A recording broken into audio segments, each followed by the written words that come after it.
ये है सोनीपत के दीपक। इनका कहना ये है कि ये अगर 10,000 वोल्ट भी टच कर ले तो इनको झटका नहीं लगता। लेकिन झटका आखिर लगता ही क्यों है? करंट की वजह से या फिर वोल्टेज की वजह से?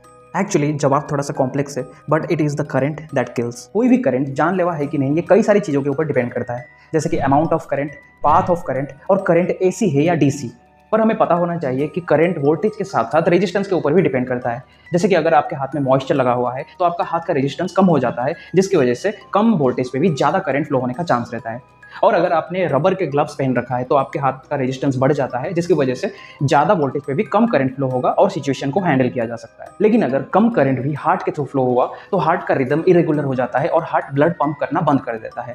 ऐसे ही करंट अगर एसी हुआ तो बहुत कम करंट पे भी बहुत ज़्यादा मस्कुलर कॉन्ट्रैक्शंस होती है और विक्टिम अपना हाथ ही नहीं छुड़ा पाता, और उस टाइम स्वेट स्टिमुलेट होना स्टार्ट हो जाता है, जिसकी वजह से हाथ का रेजिस्टेंस और भी कम हो जाता है और करंट बढ़ जाता है, और इस टाइम करंट जानलेवा